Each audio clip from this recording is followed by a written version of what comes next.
Hey, everybody, and thanks for tuning in to our Know Before You Go Terrain Management Talk with Cody Townsend, presented by Onyx Backcountry. Cody, how you doing today? I'm doing great. Anybody out there hears cooing or maybe crying, hopefully not. I just let you know I got my son next to me. I'm on solo dad duty, so forgive me if that happens. But otherwise, yeah, excited to kind of talk about maps and terrain management. Awesome. Yeah, thanks for joining us. And Cody, you want to start with a little just quick intro about yourself and the projects you got going on, and um, maybe what's the best thing you like about skiing? Uh, well, first, the best thing I like about skiing is I think that it's like a lifetime sport. I don't even know if it's a sport, it's more of a lifestyle kind of. It's something that's been able to challenge me and interest me since I was started doing it at 2 years old. And, going to today and this project that I'm currently on the 50, it felt like I was like restarting skiing again after being a pro skier probably by that point for well more than a decade. So yeah, that's I think what I love about it most. And yeah, rolling that into what I do. Yes, I've been a professional skier for 15 plus years or so. I don't even know, long time, elder statesman, old guy in the industry now, and currently doing the 50 project, which is the goal to try and climb and ski all of the 50 classic ski descents of North America from the book of the same name. And yeah, I've been filming and documenting that process and really used it as a really good escape to, or kind of an excuse, pardon me, to learn the mountains in a whole different way, do something different than the very mechanized access, free ride, downhill performance style skiing I've been kind of doing for the prior 10 years. And it's just been a great excuse to go see them and ski amazing mountains like Grand Teton and Pyramid Peak in Colorado and just all these really cool places I wasn't able to go to before. So yeah, that's what I do now. Awesome. And do you have any upcoming releases of that 50 project? We got one tomorrow at 9 a.m. So yeah, we have another episode, the Silver Couloir from Buffalo Mountain, one of the more easy ones, one of the ones probably the most people have done, very town lap. Decided to switch it up where I actually filmed the cameraman typically for our project, Bjarne Solin. So we switched roles. He was a star of the episode and I filmed it. Kind of shows a little bit more of what we do. And then two more episodes after that for the season. Awesome. Well, we're looking forward to those, and I'll definitely be watching tomorrow morning when that thing releases. Awesome. Just a quick intro about myself. My name is MicKinley. I work for the Utah Avalanche Center. I'm the Know Before You Go coordinator, as well as one of their on snow instructors, if we ever get snow. Yeah, this is my second year here in the Wasatch. Came down from Bozeman, Montana, where I kind of cut my teeth in the backcountry, going to school for snow science at Montana State. And yeah, really excited to have all of you guys joining us today. And Cody, again, big thank you for taking some time out of your schedule to talk with us. Yeah, no, stoked to be here.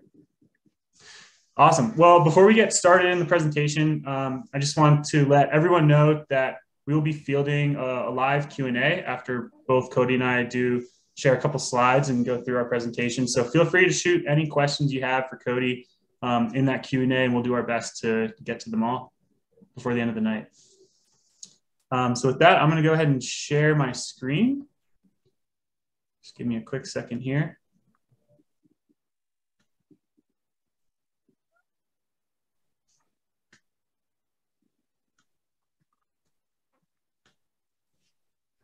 All right, hopefully that's viewable for everybody. Yeah, so the Know Before You Go program. This is a project that was kind of started by the Utah Avalanche Center in 2003, December 26th, the day after Christmas. There was a massive avalanche in the Aspen Grove area over by Sundance Mountain down here in Utah. And unfortunately, it took the lives of three young men. Craig Gordon, one of the forecasters for the Utah Avalanche Center, realized that there kind of needs to be a change in the way we educate people about avalanches, and thus came the Know Before You Go program. It's aiming to be the first step in anyone's avalanche education, kind of the first place that people can get background info on avalanches, why they happen, where they happen, how to avoid them. And from that, we've kind of expanded the program to include a bunch of different talks, this terrain management talk being one of them.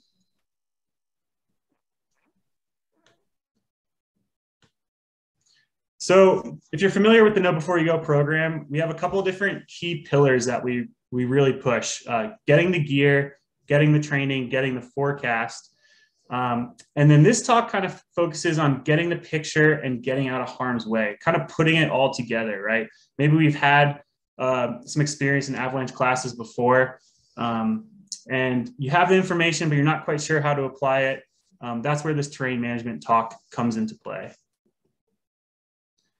I'm sure many of you have seen this little avalanche triangle shown here on the bottom right of the screen before, but the things we need for an avalanche is the proper snowpack to cause an avalanche, right? The weather that shapes that snowpack, people being in the mountains, and then terrain, right? We need slopes steep enough to slide.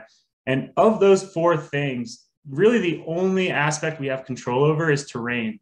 We would like to think that we have control over ourselves and our group, but in reality, sometimes that's not the case. At the end of the day, we really only have choices over what terrain we choose to be in for that day, given the avalanche hazard.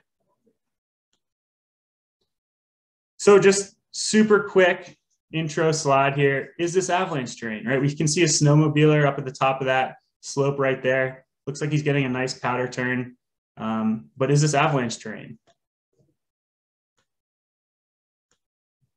And let's watch and find out. And evidently, yeah, it is avalanche terrain. As you can see here from that slope, it might not look that steep right off the bat, but it sure is steep enough to slide.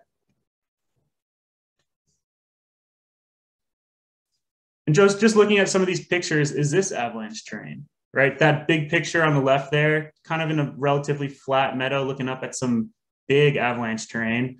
You can see Trent there on kind of the bottom center right, standing on top of a ridgeline. Is that avalanche terrain? Well, probably not, right? He's at a nice high point. He's away from any exposure. So we just want to train our eyes to kind of pick out what avalanche terrain looks like when we're out in the field. And that takes practice. So it's something that we're always continuously improving on. So after we've successfully ascended our route, it's time to look at our descent options, right? Sometimes we're lured into slopes that have tracks already on them, right? Somebody already skied it before successfully. That must mean it's okay, right? Not really. A lot of these pictures here are showing avalanches happening after multiple people have been on the slope. So just because tracks are on the slope does not mean it's safe to ski. Sometimes it just takes the right amount of pressure in the right exact spot to cause an avalanche. So we really have to try hard to make sure that tracks on the slope don't blind our vision, make us go powder crazy. So let's talk about slope steepness, right? The main point of avalanche terrain. If there's anything that I want this audience to get out of from tonight, it's this slide, right? On what slopes do avalanches occur? And unfortunately, they occur on the most fun slopes to ski, right? 30 to 45 degrees. That's typically like a blue to a black to a double black run at a resort, which is where we want to be skiing. Anything under 30 degrees, it's just not steep enough, right? That gravity doesn't have enough energy to pull that slab off the mountain. And anything over 45 degrees, it's kind of continuously sloughing off as we get more snow and new storms coming into the mountains.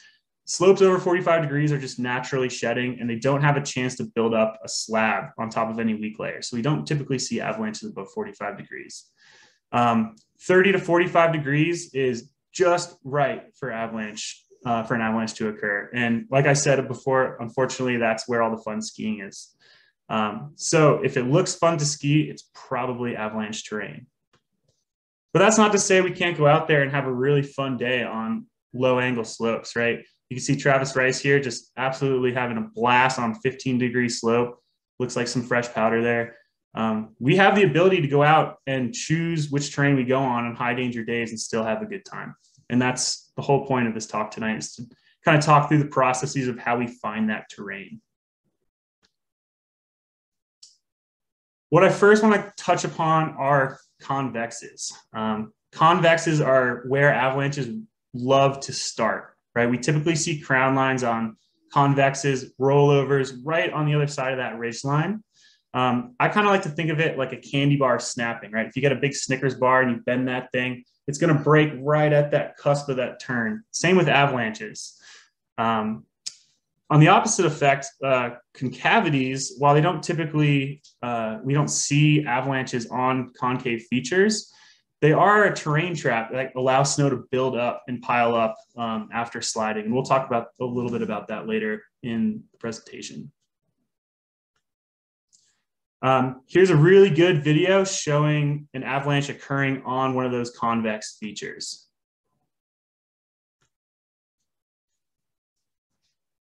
So we can see here some snowmobilers coming over the cusp of that hill.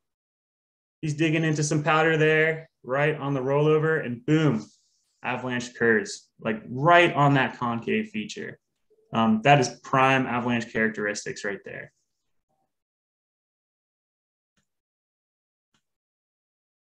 And so when we're looking at a slope, right, that maybe we want to ski, the obvious avalanche terrain just jumps out at us, right?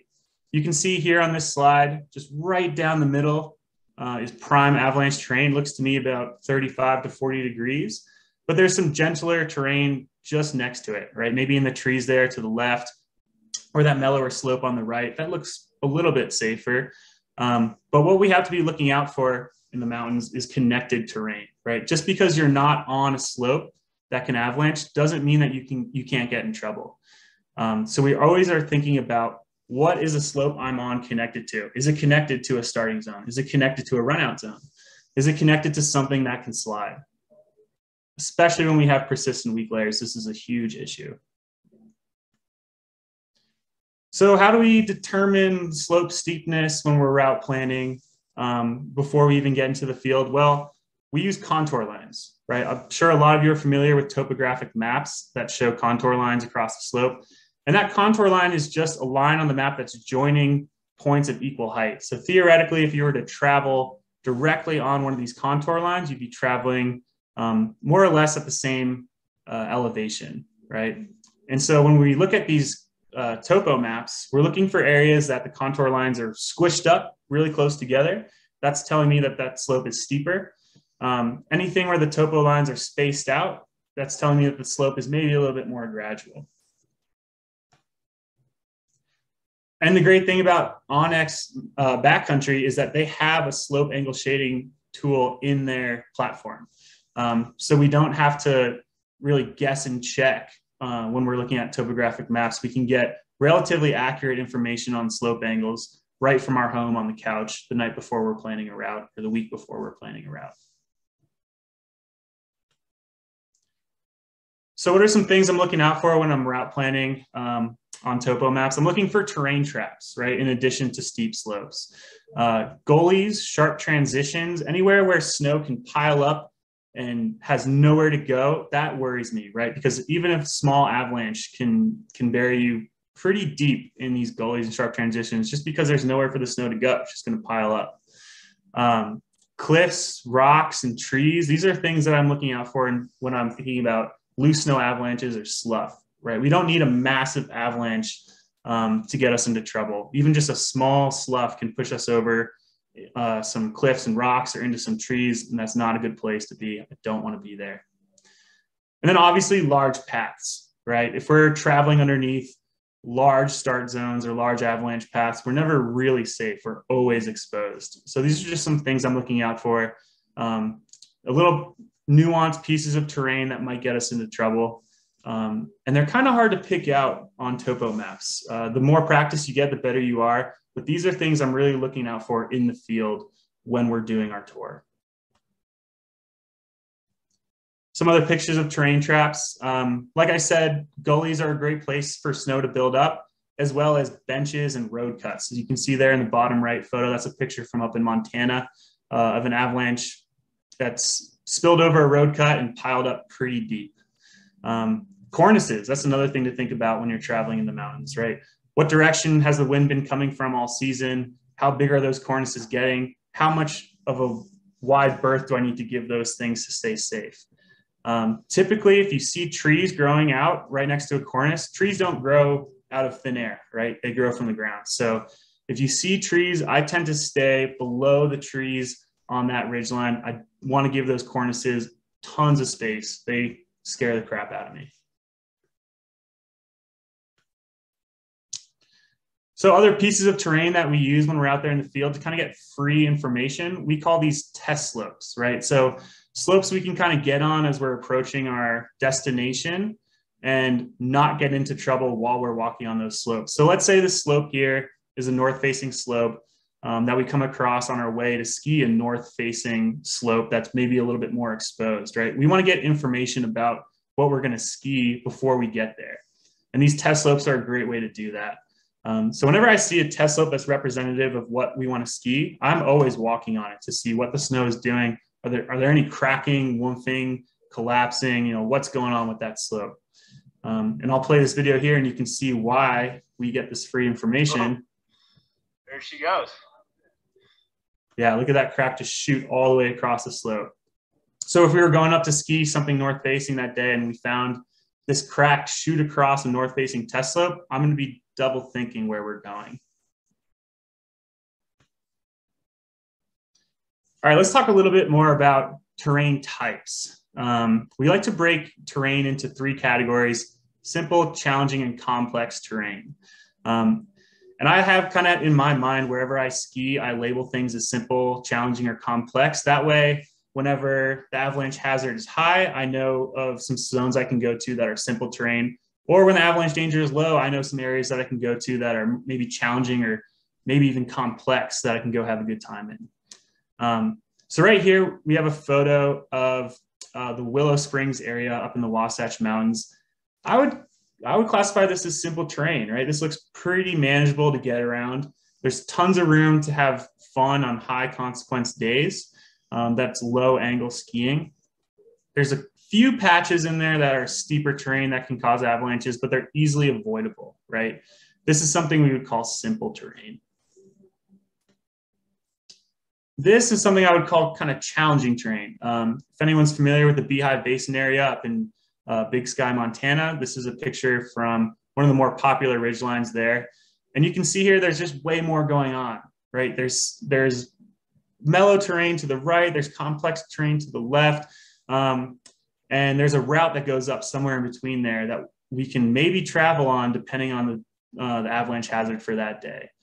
Challenging terrain is something that it takes a little bit of knowledge to get into. It's not something I would recommend for the beginner backcountry user. You need to be able to suss out the avalanche hazard, make your own assessments on snow stability before traveling through challenging terrain.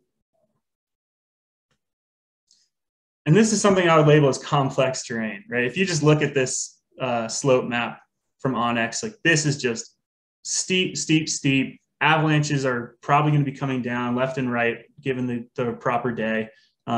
This complex terrain is something that I still feel uncomfortable touching unless conditions are just perfect.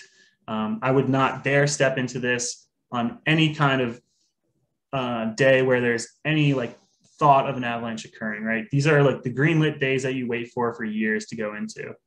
And in fact, this is actually the scene of that accident that I was talking about at the start of the program that caused, or that started the Know Before You Go program. This is up in Aspen Grove by Sundance in Utah. And so when we're thinking about complex terrain, we're also thinking about, or even challenging terrain, we're thinking about what is above us at all times, right? We could be traveling on a flat road going up to our destination, and it's really easy to get blinded by that road and how mellow it is to go up it, right? But we always have to keep in mind what's above us. I really love this video here. And it shows exactly why. I'm gonna skip forward a little bit, but you'll hear him say something right here. Oh no, expect the unexpected. Yeah, always expect the unexpected, right? So you can see here, this group of skiers is traveling on this road and they get to this gully feature, and lo and behold, there's an avalanche coming down above them. Maybe if they were 10 minutes ahead of schedule, they'd be caught right in the sweet spot of this avalanche. And it's something that they would have never even known unless they were tuned in to what's above them, listening to the mountains. And maybe they were looking at a map earlier in the day and labeled this as a zone of concern, right? But look at all that snow just coming down from above. Tons and tons of snow. If you were caught in that, that's pretty much an inescapable avalanche. So we always have to be worried about what's above us. Can never forget that. So here are some examples of kind of a route plan. This is something that I typically do when I plan my routes. I'll look at a zone. Maybe I'll draw a couple possible routes out and suss out the differences between them, what hazards are associated with each of them, which one's better than the other, right? So here we have this little zone up in the Wasatch. We're trying to get to the top of that peak up there, and we have routes A, B, and C. So looking at this just right off the bat, B to me stands out as an option that I probably wouldn't want to go on, right? Sure, it's flat at the bottom, then you're going straight up this peak right in the gullet of it. That's just, you're exposed the whole time you're going up that second portion of B. I'd probably want to stay away from that one. A and C, however, you're kind of gaining the ridgeline in a safe-ish way, and then you're just going to be doing some ridge walking to the top. In my mind, I'm looking at A and C as possible options, right? What are the differences between A and C? Maybe the ridge line on A is a little bit steeper than it would be on C. Having never been there before, I don't know what the ridge line is going to look like, right? It could be knife edge, super impassable. And at that point, I would log that away in my book and come back and try the other route, right? So we always want to have different options whenever we're going out for an objective. Plan A, plan B, and plan C in case things go wrong. And we can take this to kind of more challenging terrain, right? Here we have a map of Mount Blackmore up in Montana, and we have 3 different routes shown on here. Again, A, B, and C. Again, right off the bat, B kind of stands out to me as a route where, why would I maybe take that? It's going right up the gut of this mountain. And these routes, by the way, were drawn in by me. They're not on Onyx. But looking at A and C, those kind of look like good options, right? C, you're ascending through some trees and mellow terrain. You're gaining the ridge line pretty far down, and then you're walking up the ridge. Route A, you're doing a similar thing. You're gaining elevation and mellow terrain up through some trees, and then you're approaching that ridge line from the top. The one thing that concerns me about Route A is that the whole time, even though you're staying on mellowish terrain, your exposure above those cliffs is pretty in your face, right? If anything were to come down from on top of you, you have cornice break, a loose snow avalanche, anything that can push you over into some cliffs. So on that one, I would probably think twice. I'd maybe take C on that one. But again, I don't know what the ridgeline looks like on C. I might get up there and realize it's impassable. So these are just things that we are always thinking about out in the mountains. Safe travel through avalanche terrain. This is a big one, right? The main goal for safe travel on avalanche terrain within our groups is to minimize exposure, right? If you have to expose your group to an avalanche prone slope, only expose one person at a time. We're keeping eyes on our partners to make sure that nothing happens to them. And if something does happen to them, we know exactly what did happen. Just minimizing that risk, minimizing that exposure, sending one person at a time. We also want to find safe zones when we're skiing, right? So when you're done skiing a line, you want to get out of the way so your buddies can ski it and not have anything fall from the top on top of you, right? This video is a great example of that. So you can see here, it's some lovely powder turns, kind of mellow terrain, right? They're going down towards the flats there. Awesome turns. Seems to be in the safe spot, right? Seems to be like nothing can go wrong at this point. They get down to the flats and then boom, avalanche is triggered from all the way down there in the flats, right? If that person were to stop on that skin track, they might be in trouble. And we'll see pretty shortly that they would be in trouble. Luckily, they were able to get out of the way and get free and clear of any danger. And that's what we want to identify before we drop in on a line is where are the safe zones? Where am I going to wait for my partner to ski? Maybe we're going to yo-yo down the slope, or maybe we'll ski it clean all the way down and we need a safe spot to kind of wait for our partners to finish the line as well. So again, with a group in avalanche terrain, we want to practice safe travel. So exposing one person at a time, being mindful of where everybody is on the slope, right? People travel at different speeds. When I'm out with my partners, like maybe some of them are taken up off the slope and I'm still left behind. I want to make sure that I'm out of the way from below them in case they cause an avalanche, right? It's just something to keep in mind. Group communication. creating a dialogue right from the start, right at the trailhead out of the car, is a great way to kind of start the conversation for the day and make sure everyone's feeling comfortable talking to each other. Having radios, verbal and visual communication throughout the tour is really important, especially when traveling through avalanche terrain. So some tools for the field, right? Cody will talk a little bit about how we plan our routes before we even get in the field with the help of Onyx. But when we're out in there, in the field, we do have some tools to help us kind of avoid avalanche terrain. Slope inclinometers, apps on your phone, they're a great resource, as well as physical slope inclinometers. I always keep one in my pocket all the time. I'm constantly taking slope angles. Radios, sat phones, hard copy maps, compasses, all these things help us navigate the mountains and avoid getting caught in an avalanche. And so with that, I kind of want to talk about a little bit of a case study that happened last year here in the Wasatch. A group of 3 experienced backcountry riders went out for a day of touring. If anyone's familiar with the winter we had in the Wasatch Mountains and also many other places around the West last winter, you'll remember that it was a pretty dangerous and treacherous year all around. There was just weak snow everywhere, slabs building up on top of that weak snow. It was not a good recipe for good backcountry skiing.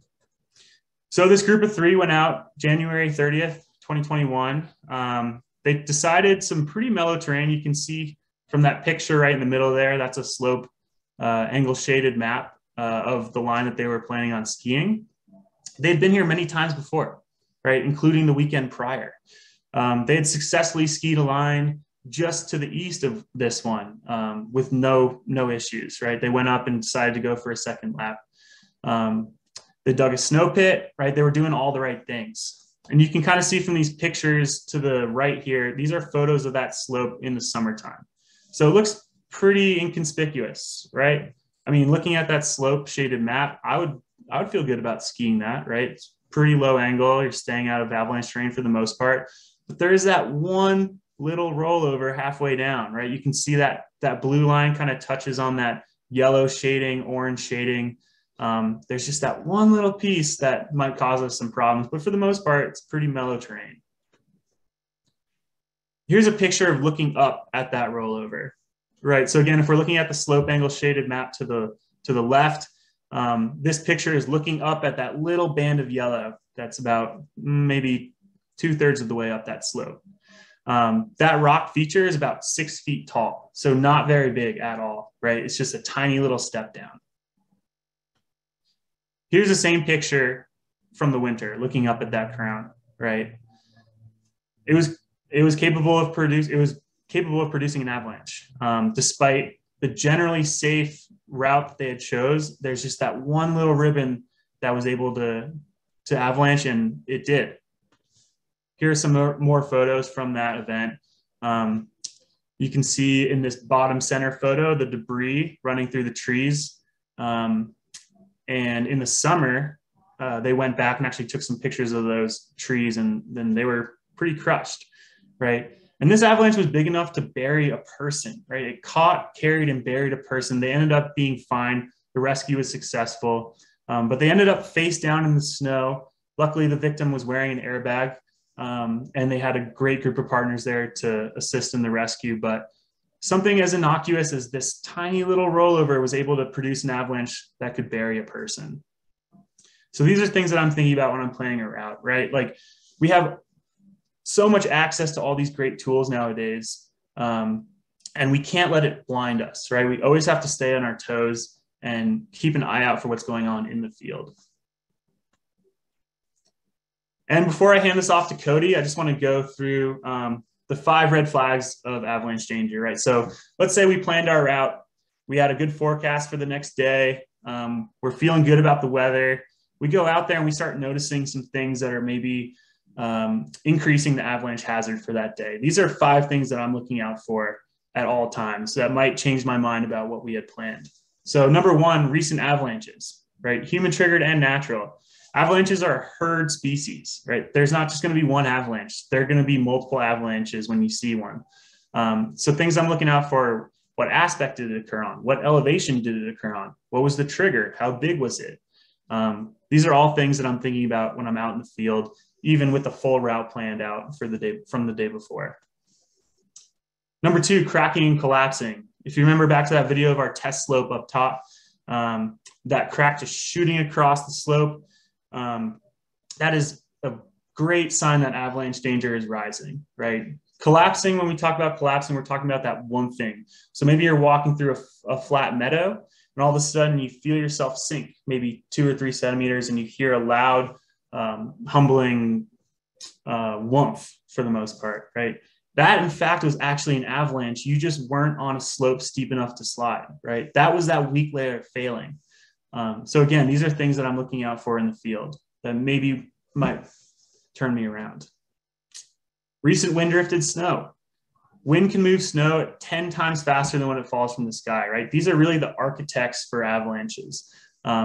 They determine where snow is building up and where snow is being taken away on windy days, and their wind slabs are a prime spot for avalanche. Like, when I'm looking at wind, I'm looking at where it's coming from, how strong is it, how much fresh snow there is to move around, right? Wind is a pretty scary thing in the mountains. Number 4, heavy snowfall, or that 4-letter word we try not to say ever. This adds a ton of weight to the snowpack and might be the proper amount of weight needed to cause an avalanche, needed for that weak layer to fail. So even though it's snowing pretty heavily, we're having a great pow day, my red flags are flashing, right? Trying to pay attention to how much it's snowing and how fast. And number 5, rapidly warming temperatures. Typically, we see these in the spring, although more and more so we're seeing these in the early season as well, right? With those rapid warm-ups in October and November. Wet avalanches are really hard to predict. And the only thing we really have to determine when these wet avalanches are going to occur are when we see these roller balls. Some people call them cinnamon rolls coming down the hill. When you see these things starting to form and roll down on you, it's time to get out of the mountains. And I'm going to end my part of the presentation with a quote that I really like. It's, when snowpack is in question, terrain is the answer, right? If we're going back to that avalanche triangle, terrain is really the only thing we have control over. So when the avalanche danger is high, I'm going to choose my terrain wisely and limit my exposure to avalanche prone slopes and just stay free and clear of them completely. And with that, I'm going to hand it off to Cody to kind of run through his process of route planning and how he kind of prepares for a day in the mountains. Cool. Thanks, McKinley. Yeah, I'm going to be just talking a little more free form, kind of going through some of the lines from the project if you've watched the episodes, and kind of how I've used tools like Onyx to help give me an evaluation of the terrain I'm going into, the potential route I'm going to take, days and weeks before I even take a look at the mountain. You know, these days, it's incredible the amount of resources we have, things that weren't available 10, 20 years ago. Like, there's just so much information, and I spend a ton of time utilizing all of these tools, trying to figure out and get a lay of the land far before I even go in there, because the more you know about the terrain before you get there, the definitely more safe you're going to be, the better plans you're going to have, also the better kind of plan Bs, escape routes, all that kind of stuff. So learning the lay of the land is critically important to me. I will also say, touching on your last quote, you know, that is something I value a ton, and it doesn't get talked about a ton in avalanche clinics, because a lot of avalanche clinics is a lot about just the science of avalanche, and it's something that's more and more developing in our world is terrain management. It's something that is really, really hard to teach. It's something that is just pretty much gained through years of experience and mentorship. As your kind of example presented, you could have a slope that you think is 30 degrees, but something right underneath one little step, and it could cause an avalanche. So it's something that's an imperfect science, but it's something I really try and think about when I'm going into avalanche terrain. Is like, how am I going to manage where I'm at in the mountains? Because that's the most important part for staying safe for the day. So I'm going to share my screen and go a little bit into kind of using maps, using Onyx specifically to plan my day. So let me get this pulled up. All right. All right, so I'm not going to do the typical can everyone see my screen because nobody can answer, but I should be able to see my screen. And first, most people know kind of topo maps. I would say most people joining here have seen them before, but some quick basics about them. So contour lines, there's the basic of a topo map is makes a 3D environment visualize in a 2D way. The contour lines, these are all representative of that terrain. As McKinley said, the tighter they are, the steeper they are. So you can see right here on this little spot, obviously that's steep. Obviously up this drainage is a little bit flatter. The thicker lines, those are called index lines. So they're kind of spaced out at regular intervals to give you reference. And then the thinner lines, whatever the difference is, so 10,000 feet on this index line, 9,600 feet on this index line, divide it, and that gives you the smaller lines, the distance between them. So very simple to read, but more takes kind of experience reading it than going into the field and then kind of getting that feel of being able to visualize what it's going to look like by looking at a 2D map. I will say the other main point of focus is that when you're looking at the difference between drainages here and ridge lines here, what you're always going to want to look for is the V's pointed upward means a drainage, V's pointed downward means a ridge line. So that's the way if you were to zoom out and just look quickly, a bunch of V's pointing that way, a bunch of V's this way, that's a ridge line. Last little thing that actually probably most people don't know, and this is a weird thing of topo maps and maps in general, but you notice how the shading is on the south side, but then the light side on the north side is lit up. Seems kind of weird because we live in the northern hemisphere, correct? And generally the sun is coming from the south. It's a weird trick that map makers have learned that is a trick of our kind of human mind. So when we go outside, we generally perceive things on top to be lighter because the sun is coming down. So we're kind of trained to think like if it's lighter up top, that's the top side. And if it's shadowed, that's the bottom side.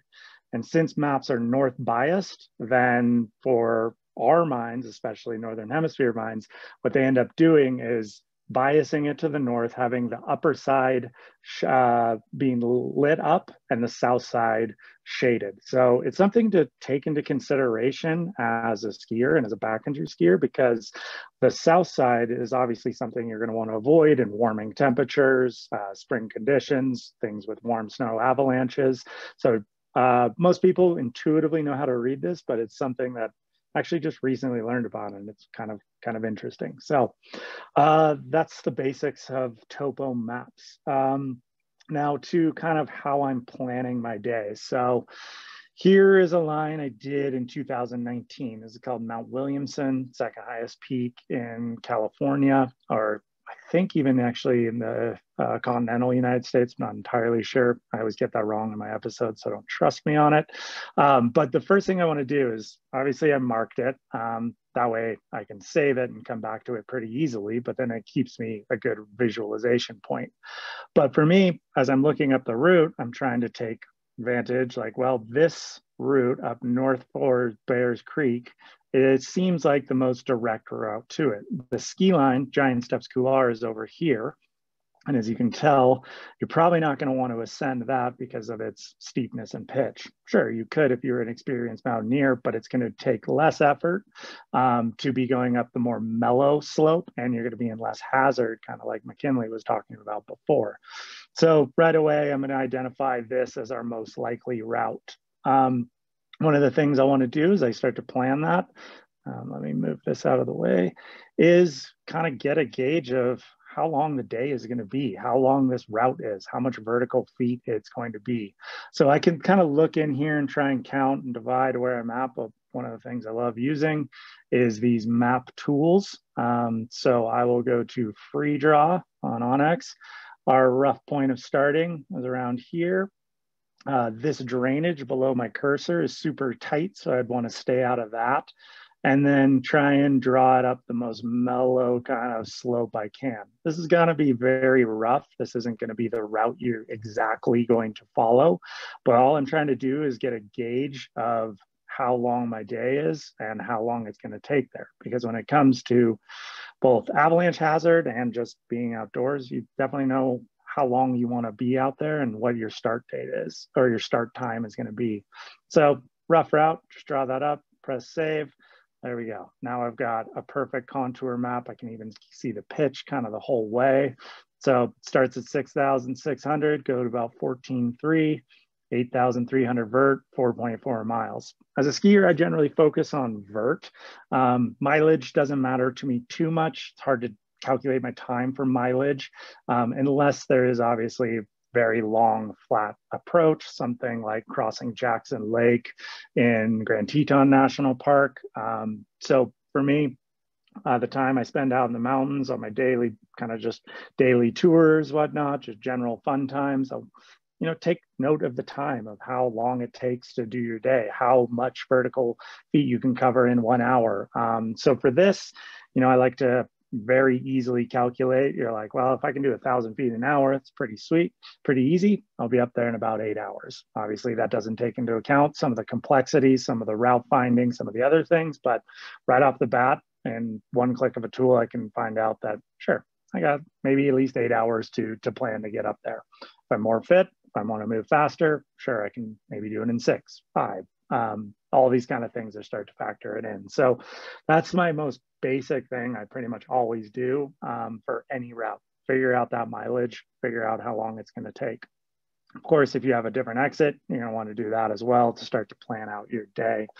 The other thing I'll like to see is, again, is kind of looking at this and seeing like, well, it's pretty even pitch. There's no sections that are going to be steep for a huge long amount of vert. Right now, again, I'm not going into the super fine details of the route, just trying to get a general feel.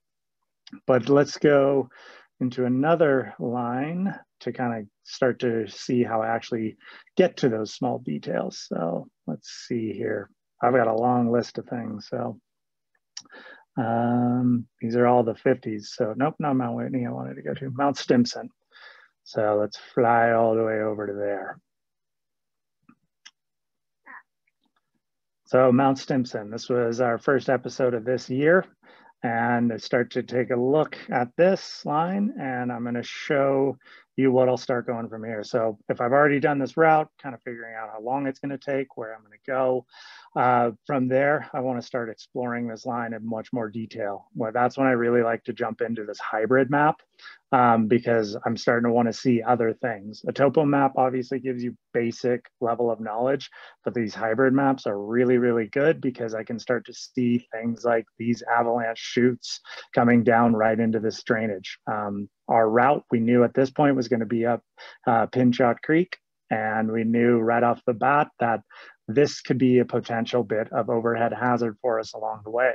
In fact, in the episode itself, we even talk about it, and we backed off of going out on a certain day because it was getting so warm that day. The forecast was for incredible temperatures. We decided to bag it because we didn't want to be hanging out under this overhead hazard for what could be hours on end. We knew this was a huge bushwhack at that, so we knew it would be slow going. So like McKinley was saying, we weren't able to minimize our time spent under this hazard. So we just canceled the day and bagged it and waited a bit more time for it to go. The other thing I really like to do is start to jump in the 3D map. This is one of the best advantages, I think, of mapping technology these days is these 3D maps. They get to really, obviously with a topo map, you can kind of get a feel for it, but obviously you just visualize it so easily with these maps. So I start to look at this in every little detail. And then, the thing is, they're also so high res, you can really see such minute detail. So you can see the riverbed here, right here. You can see where trees, this is most likely deadfall. You can see where it gets really thick in the trees. So I'm starting to think about my route, thinking like, well, up in this upper right side is going to be really thick, upper left side, probably gonna be sticking in this creek bed, which is something you really generally want to avoid. And if you watch that episode, you'll see why you want to avoid it. One, because it's really hard terrain to navigate. And two, it's really hard terrain to escape if you do have overhead hazard. Hence why we bagged it the day, because of being in this creek bed with all that overhead hazard. The other thing I'm starting to look at is really alternative options. So one of the things that was interesting and what I saw on this map in general, when I started planning this route, I had heard this Pinchot Creek was the main route, but I heard that there was this trail as well. Knowing it was going to be a big bushwhack, we considered this trail. So I started looking around it, thinking like, oh, maybe we could follow this kind of well-established trail, which has very little hazard the whole time, and then get to this lake and start to cross over this ridgeline. Well, again, I go back to that same thing I said before, which was that if we were worried about this and warming and this hazard, the thing we were really worried about was with heavy bags and overnight kits, we'd get to the end of this trail and have to go up this very steep pitch to get over this ridgeline and get back down into the base of our line. So although it was going to be potentially easier on the beginning part, this hazard and the potential for warming, we really didn't want to deal with that. So as you'll see quite often in the 50, I will opt for the harder way, the longer way, the more suffering way, if it's the safer way. And in this case, this felt like the safer way. And yes, it was a sufferfest, as you remember, one of the worst bushwhacks I've ever done. So I ruled that out. I've heard other people even talk about that, suggest that route after we did it. Again, with the conditions that we had, with the weather forecast, the spring snow that we were encountering, just seemed like getting there late in the afternoon, which the amount of time it was going to take to get there be late afternoon. We didn't want to be on these slopes on both that east facing and under this south facing slope. So lastly, the other thing was figuring out this section. So the slope we skied from the summit was here, the southeast face. We knew that we weren't going to actually climb the face because of the hazard that presented and the tricky navigation because there was a lot of exposure. So we knew we were going to come over into this south face and try and climb it super early in the morning, like 3 a.m. to 6 a.m. But one of the questions I had was, what's the route going to be like in this gully? So what I'm looking at in these things is clues. We have Avalanche Pass. We have what looks like a very steep gully. We have another very steep gully. We have cliff bands. We have cliff bands above us. These are one of those things where, as McKinley was talking about, you can get a lot of clues from these map technologies. But what I tried to do at this point was establish options because I didn't know exactly what we were going to do until we got there, till we got eyes on it. So what I did was study this long enough where I knew that where we were in the dark would be where we needed to be by studying this, getting eyes in this gully, feeling it out, even in the dark, and establishing one, we can't get up that gully. Two, this other side looks a little more tricky with potential cliff bands. And three, this other side with the north facing wall, very little snow would be our safest route. So again, this goes to the research where I'm just trying to establish options through this research. I mean, I can spend an hour with this map, just looking at this section alone, trying to figure out and memorize this terrain before I step foot into it. So that's kind of the basics of what I do when I'm trying to plan the route and figuring out hazards and then matching that with the avalanche forecast. I'm going to bring you to another example that I had just this last year. That is related to kind of that slope angle stuff and going into a zone that I've never been in before. Let me find this, and I have a lot. There we go, Silverton. I was filming with Connor Ryan for his movie Spirit of the Peaks, and we were out in Silverton, my first time ever. Avalanche danger was considerable to high. It was incredibly touchy everywhere I went, but we had our time. We figured we could manage our terrain, which we did, and figure out how still to shoot a ski movie, even in all conditions and skiing under 25 degrees. So our day and our plan we started off with was that our buddy had a cabin out in this zone. So starting in Silverton, we knew that there was a road up here. There wasn't too much overhead hazard as we were crossing it. We also knew that this had slid previously, the main avalanche chute that you kind of cross under. You could see it from the road. So we knew that was kind of safe, and we knew we'd have very minimal time being on snowmobiles going on this road. But from there, it was going, where are we going to ski? We're going to get to my buddy's cabin, and what are we going to do from there? So what I did was, and this is true, I remember using this because none of us had been in this zone in the winter before. I clicked to snow, clicked to slope angle, and started looking around. So this was the zone I ended up establishing because, as you're seeing, we go in a bunch of steep terrain, a lot of mixed terrain. There's looks like some okay terrain in here. But one thing I knew is this wide open area where it says wilderness study was going to be very, very flat, completely devoid of any avalanche hazard from above, overhead hazard. And we're going to be able to kind of establish a base camp and get eyes on from there.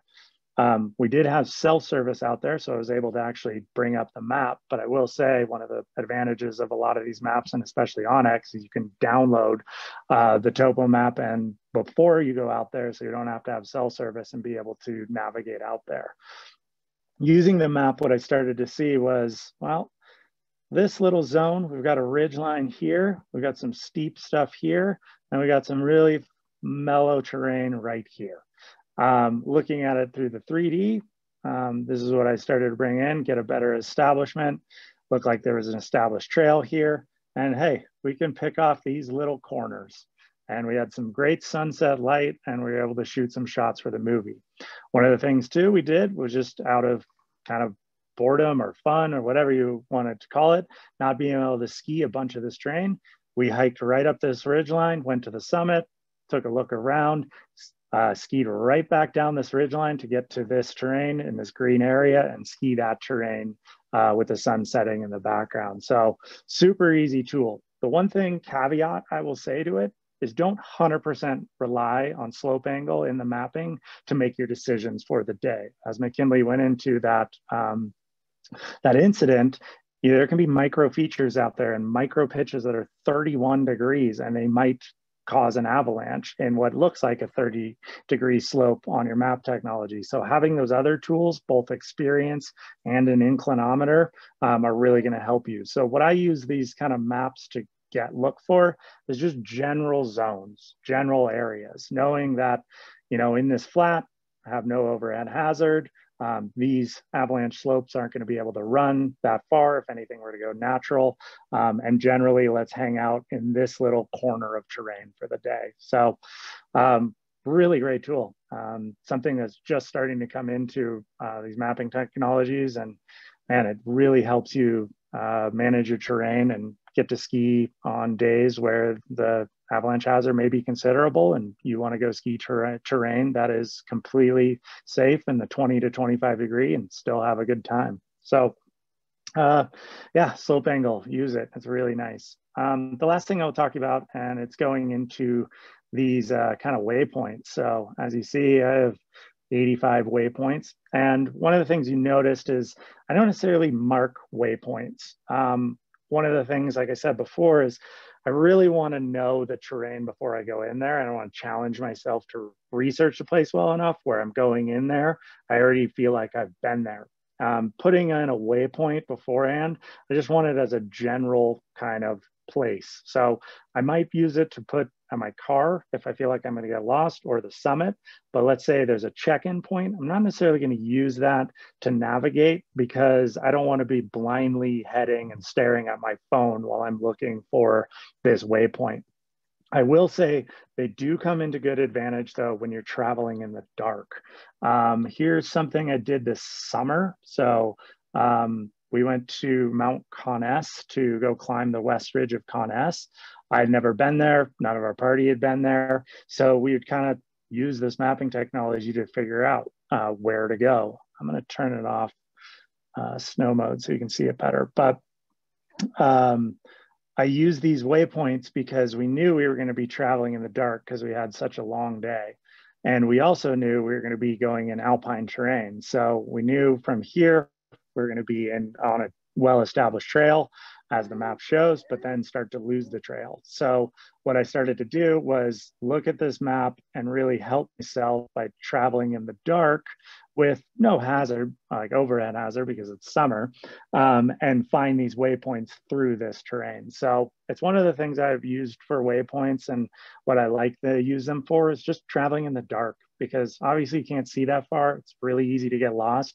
And at that point, if you establish key zones that are definitely in safe places without hazards, then I like to use them to navigate, and pretty much you can just open your phone, stare at it, and follow straight to it. And you can kind of see these purple waypoints we established at night or the day before, and our trail was pretty much nailed it through the whole way. So yeah, really useful in that sort of way. Yeah, it's kind of the long and short of it. I really like maps. I swear if I was one of those rich people, I would love to have a map room, because I've loved them as since I was a kid. I've always had them hanging up, and using new mapping technology just makes it so useful. I found new terrain with them. I researched my lines like heck through them, and they're just really fun to look at and plan your day with them. So now I think we can probably go into question and answer. Is that right, McKinley? Yeah, totally. Thanks, Cody, for that presentation. I mean, you just have such a wealth of knowledge, and I'm sure everyone here really appreciates you opening up and just going through how you route plan and that type of stuff. And yeah, likewise, I'm a total map nerd. I took a bunch of GIS classes in college, and now every bedroom I seem to move into has my full stack of hard copy maps with just lines drawn all over it. Yeah, we'll definitely jump into some questions here. We have two that kind of came in there that relate to each other. So number one, how do you assess the snow on the route you plan to ski when you ascend a different way?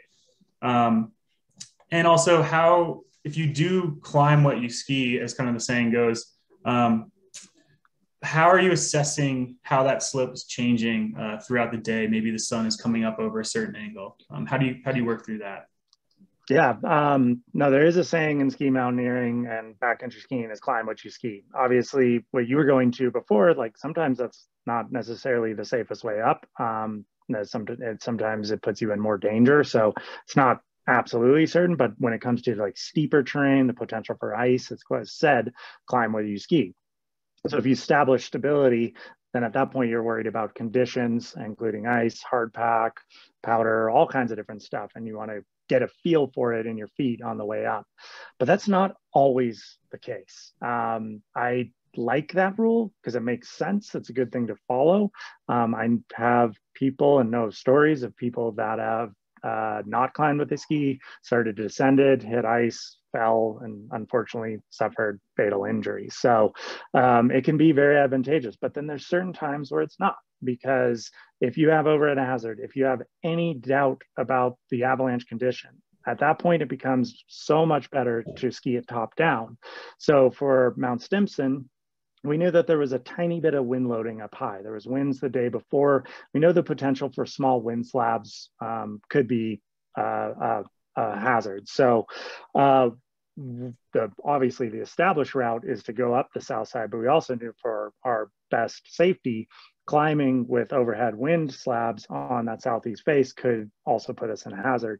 If we're able to ski it downward, we're able to do ski cuts. We're able to do ski cuts on rope. We're able to test that slope in a much safer way and be able to bail off that slope before we were fully committed to it by climbing up it. Because the thing about climbing what you ski is that you are in the hazard route for that much longer. If you ski down, it may take 20 minutes, but it could take you 6 hours. So you have to factor that in. And then figuring out the conditions, yes, that takes scouting knowledge, that takes local knowledge. If I'm coming into a new zone with kind of snowpack I don't necessarily understand or I'm familiar with in recent history, then I'm going to be trying to get out there and learn before I even step foot on the mountain. I'm going to be trying to read the Avalanche report in the most like the highly detailed way, going back through the history, going through every discussion, reading observations, the public observations, and trying to figure it out for myself. And then going out there, and it's just taking one step at a time. You know, you start to see, one of my sayings is shiny snow is bad snow. So if you see stuff that's shiny, you're definitely going to want to back off. So there are lines, and I would say most of the lines on this project you end up climbing with your ski, but there's a couple that I'm definitely not going to climb with I ski because of the hazard, that the overhead hazard that it presents. So I wouldn't live and die by that rule to climb where you ski. It's something that has truth, but it also can be a fallacy. Totally. Yeah, we have a favorite saying in Avalanche education is it depends, right? And it really always does depend on the line. Totally. There's very few hard set 100% rules in the mountains. There are a couple, but for the most part, you do have to be flexible. I look at the rules as very, very strong guidelines. Definitely. Yeah. Awesome. On to the next question. So when we have all these tools now accessible where we can plan these routes with our friends, we can share them like via email or even text message. It seems to be very easy to get lured into the end objective, right? When you do so much planning to get onto that route. So what are some tactics you use with your crew to kind of ensure that you're still thinking rationally while out in the field and you're not susceptible to these biases of getting up to that top peak? This is a huge topic and something I battle with for the years before this project and currently with this project. It's why I kind of look at ski mountaineering and objective-based skiing as more of an insight into your own self than it is in anything else, because you have to be uniquely able to self-reflect, look at yourself, look at your prior history, look at everything that's going on in your life that is affecting your decisions that day. So early before I started this project, I had to really think about like, okay, if you're setting this goal publicly that you're going to try and do all 50 of these lines, are you going to be at some point driven by that 50 to make so much that it'll make bad decisions in the day? And I've had to stay really, really focused on the fact that, no, you take every line day by day. You can't get caught up in the number. You can't get caught up in the peak. You can't get caught up in the, oh, you're here this week and it's sort of good, but maybe not quite good. You should just go for it. And it's a thing that takes a lot of experience. And this is the kind of thing of experience in the mountains and being able to make decisions. For me, again, it really comes to looking at my past, looking at myself, looking at all these emotional influences that I have both outside and within myself. I kind of look at one peak in particular, Mount Moran, and kind of going through that. We've been very successful at that point. Everything with the 50 project is going really, really well. Keep making good decisions, back off when I felt like it was necessary to back off, but then for the most part successful. And I remember thinking to myself, like, is this going to affect your decisions tomorrow? Is this your success going to want to drive you to keep pushing on if you have questions? And I had a lot of questions that day. And luckily the group and everyone made enough observations in the moment to establish that no, it was safe to go. But I almost backed out just strictly because I felt like I was being too successful. I was like looking for signs to want to turn around just because I almost felt overconfident. So those biases and objective-based skiing it's a really strong lure, and you just have to like constantly tell yourself like, mountains aren't going anywhere. I'm the only person that's going to go anywhere. So I would rather live to try it again than go for it right now. So it's a hard thing. Something that I think every skier goes through. I think you continually learn through your process, and I feel like I'm continually learning as we go. So something that I'm very, very aware of. Awesome. Yeah, that's something that I definitely struggle with as well with my partners. Spending so much time putting effort into a route plan and having to bail, sometimes even within the first hour of being out there, it's really hard, but at the end of the day, it keeps us safe. Yeah. We have another question coming in from, sounds like a Wasatch local, talking about that time you went up and skied Mount Superior. And I believe on your initial push, you had decided that it was a no-go. And what were some of the things that factored into that decision? Well, for the most part, I think we kind of knew from the get-go that it was going to be a no-go. And I think through your own research, you should be able to establish that. We went out for essentially what was a snow check. It was a first line of the project. It was my first line leaving Tahoe for the season. I knew it had been snowing a lot in the Wasatch, so I knew there was a potential for hazard. Reading the Avalanche report, reading all the details of it, it was like, it looks pretty iffy. But at the same time, I want to kind of confirm that for myself. So we planned a route that we knew was going to be with low hazard, low exposure, and low angle. Going into the day thinking like, yeah, this is probably not going to work, but let's go dig a pit and find out for ourselves. And sure enough, we dug a pit and figured it out. From there, at that point, then it was waiting. I think we waited for another week and just hanging around and getting in the snow, feeling it, seeing what was developing, going out there on a daily basis, reading the Avalanche report, to the point where we were able to go on a day that we felt was good. There's a lot of details to that day that if people were there and skiing the Wasatch that day kind of questioned our motivations and why we did it. There's some stuff I don't really want to go into, but there's some things that we learned from some history, some from very, very knowledgeable people, some key people, some people are the most prominent in the Wasatch and understand that place better than anyone, that made us decide that, yeah, it was good to go that day. And man, it was really good. That was possibly the best line yet. I mean, skiing Mount Superior in knee-deep Japan style powder. It's I think Pep Fuas, who's lived in the Wasatch for most of his life, was like, that was the best line of Superior he'd ever had. So yeah, it's learning, constantly evaluating, getting your feet in the snow, continually learning. It's all part of the process to make your decisions. Yeah, there's definitely a common theme going on here, right? It's just waiting for that right time.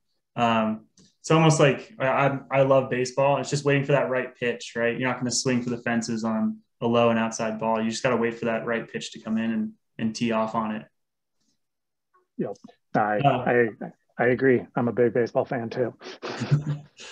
Couple more questions we got rolling in, and feel free for any attendees to keep shooting them over. But this is a question we get a lot, especially after people take maybe their first Avalanche class, is you now have all these skills, right? You maybe dug a snow pit, you did some rescue, and you're trying to get out there and get a feel for the backcountry on your own without a class setting. So what are some things to look for in terms of like where a good zone would be to kind of test your skills and start cutting your teeth in the backcountry? This reminds me of kind of going into simple terrain versus challenging terrain. Like, what are some things you're looking for on a map in terms of safe zones? Yeah, I'm looking for safe, easy zones, not in the terms of like easy access or necessarily popularity, but safe and easy in that it's not complex terrain and you're dealing with slope angles below 30 degrees. Just being in the mountains, you'll start to feel the things that you see out there. You start to understand the snowpack. Even when you're skiing 25-degree powder, with no overhead hazard, you're still going to be using your skills that you learned in an avalanche clinic to start to figure it out, to start to make your own observations, to watch the other skiers and where they're going on that day, to dig a pit and start to learn for yourself, and then to go out there and compare what you read on the avalanche report and then other observations that come in that day. I definitely say like, going to those easy, simple zones is probably the best. Quite often those zones end up being kind of popular, so you'll end up being at those places. And then the other thing is just look for days that are low hazard, not moderate, not considerable. Look in the avalanche report for low hazard days and start to figure it out, because there's a lot of things to figure out with backcountry skiing. Obviously, the primary danger is avalanches, but there's so many other factors like fitness, the weather, sweating, getting cold, your ability to ski the terrain that you're going into, dealing with funky snow conditions, that just being out there on low hazard days and or on terrain that's below 30 degrees is the best way to start to step it up. People quite often ask, like, oh, how do you ski lines in Alaska, or how do you ski these super gnarly peaks and all this stuff? And you're like, well, baby steps. It's just like, if you want to jump a 100-foot cliff, you don't start by jumping a 100-foot cliff. You jump a 5-foot one, and then you jump a 10-foot one like 20 times, and then you jump a 20-foot one 100 times, and you start to work your way up to it. Same goes for backcountry skiing. Start with essentially the equivalent of a 5-foot cliff, and get out there and get that experience to work your way up to a 10-foot cliff. Definitely. Yeah. Baby steps. That's crucial. Yeah. Jumping into our next question here. How do you manage terrain differently depending on the type of avalanche hazard? So for example, the difference between a persistent weak layer or a wind slab, how do you manage that terrain differently? Yes, persistent weak layer, I go somewhere else. That's, persistent weak layers are generally, depends on the type of it, but when you have those kind of layers that are lingering for months on end, that's when you're very, very specifically relying on terrain management, skiing stuff with no overhead hazard and below 30 degrees, and or, not skiing the backcountry. Colorado has persistent weak layers almost every year for majority of the year. And a lot of backcountry skiers don't start backcountry skiing until that persistent weak layer is healed. So I see in the chat people talking about Colorado. So, but once it's healed, then you can be good to go. When it comes to other things like wind slab, those are my factors when I'm considering where I'm skiing. Where is the wind coming from, and where is it depositing? Can I ski a different aspect? If it's depositing on the typical northeast, can I ski southwest that day and have a good time, have good turns, but not be exposed to wind slabs? And or if it's minor wind slabs, being like 5 centimeters thick, can I ski it top down and ski cut it safely in a safe spot and get to a safe zone and see if that moves? So every avalanche problem has a different solution. Most of the times it's terrain management, but there's things you can do on the way you approach the mountains, the way you approach your line to safely ski something when there is small hazards. Definitely. Yeah, it's all about managing risk. And like you said, with that persistent weak layer, avoidance is really the only answer, right? Waiting for that thing to heal up. Yeah. Well, I hear you're getting a little fidgety over there with your son. But, he's finally he's been awake, but he's my little buddy. Oh. Hi, Pete. Hi, Indy. Oh, are you hungry? Yeah, I gotta go.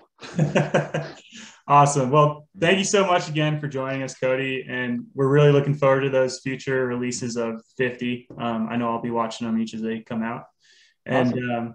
Again, if for anyone watching out there, please, if you're interested in Onyx, follow that link to Cody's discount code. It'll give you 20% off. And also, all month, Onyx has been offering to donate $10 to the Avalanche Center of your choice with every subscription. So today being the last day of the month, that is still going on. So if you're interested in Onyx, feel free to log on with Cody's code and get signed up, and then you can pick an Avalanche Center of your choosing to donate to.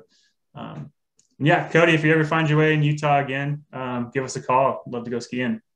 Yeah, love to. Awesome. Thanks, guys. Yeah. Thanks to it. Everyone saying thanks in there. Andy says bye. He's hungry. And until next time, have a safe winter, everybody. Thank you. Cheers.